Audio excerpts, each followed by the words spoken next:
বিসমিল্লাহির রহমানির রহিম। আসসালামু আলাইকুম ওয়া রাহমাতুল্লাহ।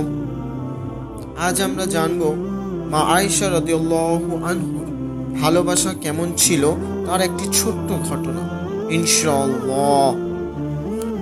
একদিন হুজুর সাল্লাল্লাহু আলাইহি ওয়াসাল্লাম হযরত আয়েশা রাদিয়াল্লাহু আনহাকে বললেন, আয়েশা, তুমি আমার উপর কখন সন্তুষ্ট হও এবং কখন অসন্তুষ্ট হও তা আমি বুঝতে পারি।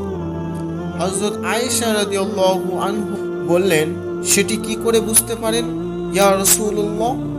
হযরত সাল্লাল্লাহু আলাইহি ওয়াসাল্লাম ফরমালেন, যখন তুমি আমার প্রতি সন্তুষ্ট থাকো তখন বলো মুহাম্মাদের রবের কসম, এবং যখন তুমি কোনো কারণে অসন্তুষ্ট হও তখন বলো ইব্রাহিমের রবের কসম।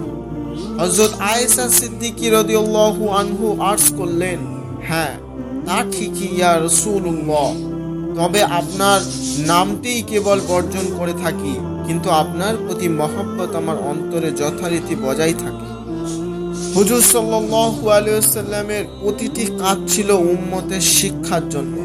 এই ঘটনায় আমাদেরকে এই শিক্ষা দেওয়া হয়েছে যে স্বামী স্ত্রীর মধ্যে খুঁটিনাটি বিষয় নিয়ে সামান্য মনোমালিন্য হলেও যেন আন্তরিক ভালোবাসার মধ্যে কোনো ব্যাঘাত সৃষ্টি না হয়।